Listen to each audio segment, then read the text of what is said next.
Right, this is a demonstration of an add-on called Autonav. Now, as the name implies, Autonav is fundamentally a navigation button template for a core Autonav block, but it also does other things. It can attach to other blocks, it can attach to stacks, it can do drop-downs, drop-ups, lightboxes and such. So let's start with the basic capability. Here we have a standard Autonav block, and with a Autonav template, and here we have the navigation dropping down from that Autonav. Here we have another navigation block with a Autonav template. I think this is a manual nav block with a button that drops up the design. Very similar behavior, but with a different button design. A button design attached to the side of the page. This is for a nested manual nav block, which shows the nesting here. To pop out a navigation. If we scroll down here, we have a link button to a marketplace page and another navigation block which takes us some other pages within this area of the demo site. These are all standard navigation blocks given a button nav template, and then the design of the button is done within the template. And the interesting thing about button nav is that we've actually got an extra edit menu for doing this, so you don't have to mess around with any hard CSS or anything. You can design the button within button nav.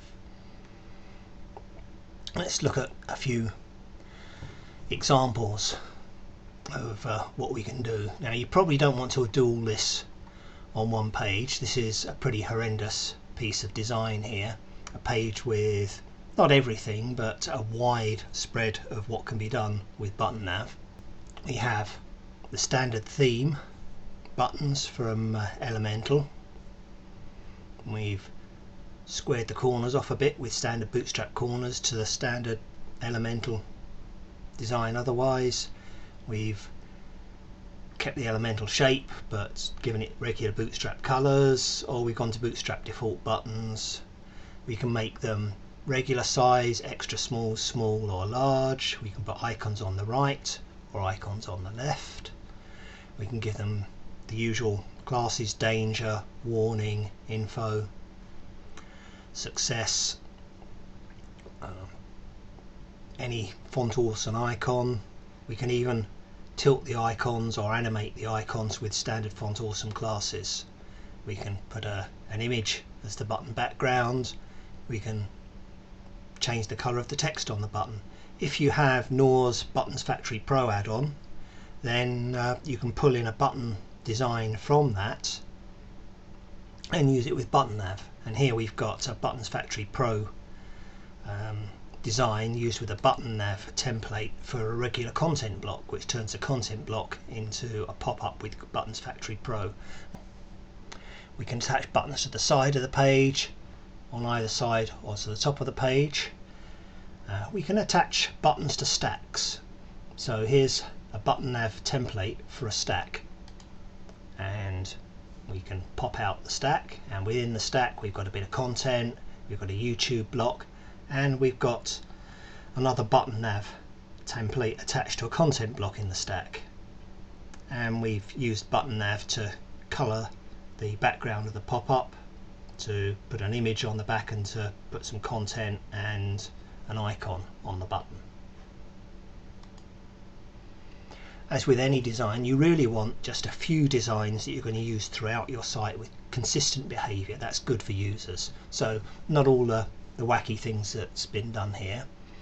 So as a reminder, don't overdo it. And this is button nav attached to a content block, which pulls up a lightbox overlay within the content block, a regular sort of warning message, and it's a content block in a button nav lightbox template.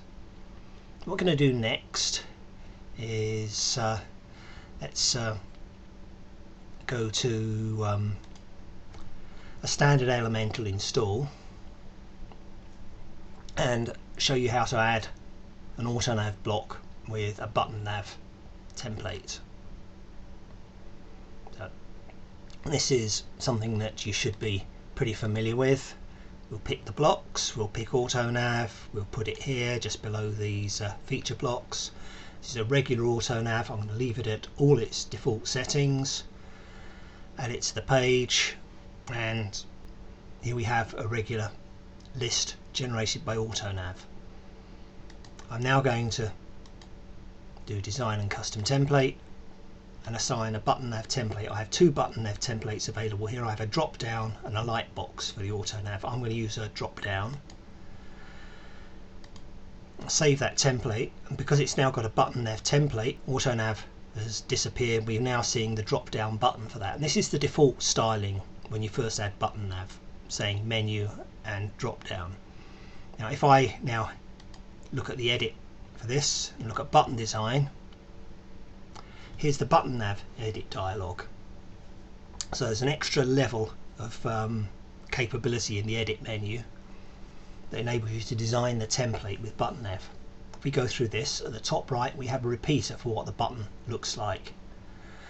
We have the text in the button label, we have where the icon is positioned, and if I adjust this, you can see in the repeater is reflecting what's currently in the design. I can scale the size of the button, I can rotate the button, I can animate it with Font Awesome classes, and I can pick, let's get that properly, I can pick one of many Font Awesome classes. So I could, let's change it to a car for example. I can theme the button using button nav, or as I said earlier, Buttons Factory Pro. I can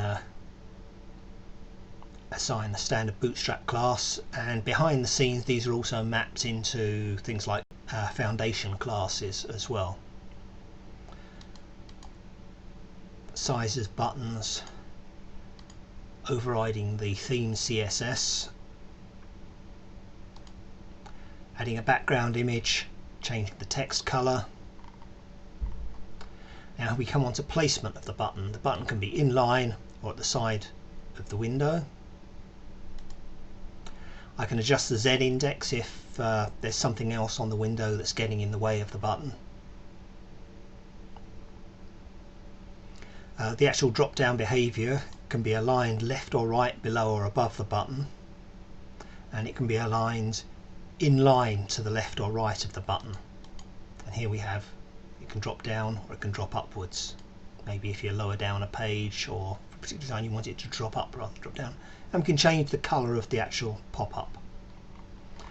Rather than mess around editing all of those, if we click on the repeater, we see some buttons that were designed earlier, and here's a convenient nav pop-up design, and when I click that, it pre-populates all the design with the design of the button that I've just selected from the button history.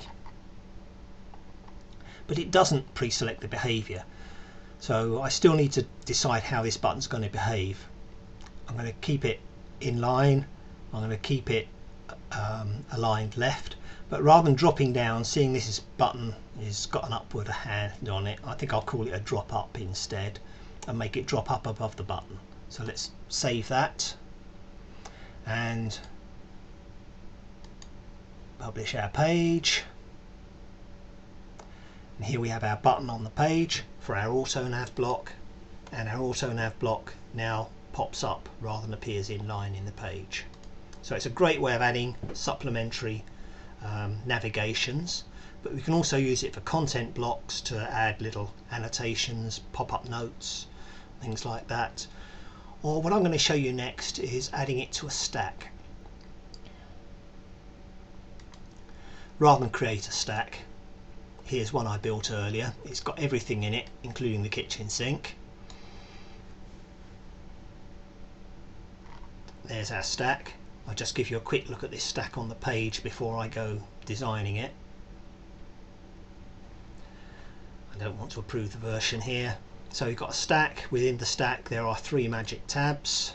So in our first tab we've got a YouTube block, In our second tab we've got a contact form that's also been tabbed with magic tabs, and finally in our third tab we've got a bit more content and some buttons that are from Autonav, and I'll show you those once we've put Autonav on the stack itself. So let's go back into edit mode.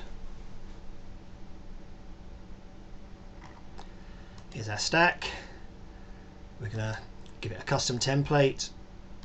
We're going to give it a Autonav template. Notice that the template's got width on it now, because this contains content. We need to tell it how wide we want the actual drop down to be, and we'll save that template. You've seen this before. This now tells us we've got a Autonav template attached, which we can do button design with. Into our button design, here's a button I designed earlier for the kitchen sink stack, and rather than keeping it in line, all the above has been populated by the previous design that we selected. We're going to put it to the right of the window. Defaults to 40%. I'm going to move it up a little bit simply because we've got a magnified screen here. And our behaviour is going to be in line left. This is going to place the content of the stack in line to the left of the button. The button's going to stay as a drop down, and let's make it responsive. So we're going to use viewport width. We're going to make it 60% of the viewport width. Publish our page, and our kitchen sink button is now on the right of the page, and it pops out our stack with our tabs in the stack, with our contact form and some more buttons. There's the nav pop-up you saw before, this time attached to an Autonav that has a bit of colour on the background that's been applied through Autonav's background colour option. Here we have a content block in the stack that pops out in line to the left of the content block, with a bit of a colour added to the background. Notice the general thing that if icons point anywhere, they should point to where the button's going to pop up. That's not something that's enforced by Autonav, that's just a good principle to go with. And our final button over here pops up a lightbox, and in this lightbox we have a screen grab that shows current templates available for Autonav. We've got for an Autonav block a drop down and a lightbox. For a content block, a drop down and a lightbox. For stack, we can do a drop down or a lightbox. For a file block, we can have a Autonav download button. This is just a button that links to a download, but it uses Autonav styling capabilities. We have a regular navigation button, which uses Autonav to show a navigation to another page or a URL. And we have manual nav and whale manual nav. Whale manual nav is one that I like because it's nested manual nav. You can create a hierarchy in it, and it's also 100% compatible with the core Autonav. So another block to recommend there. Let's close this lightbox, and we'll close the drop down here from the kitchen sink. Let's summarise. Autonav is a system for attaching a pop-up button template to pretty much any block, either directly or through putting the block in a stack. And it can do the pop-up either through a bootstrap style drop down or through a lightbox overlay. The lightbox overlay is compatible with any theme. The bootstrap drop down needs a bootstrap theme. Within the additional dialogue that Autonav attaches to the block template is a capability to design the button either directly within Autonav or to pull in a more sophisticated design tool such as Buttons Factory Pro. And you can use this to add supplementary navigation, little information pop-ups, contact form pop-ups, any sort of button to overlay hero type capabilities. The blocks available in the marketplace, and I'm always contactable through the marketplace or directly if you've got any questions about that.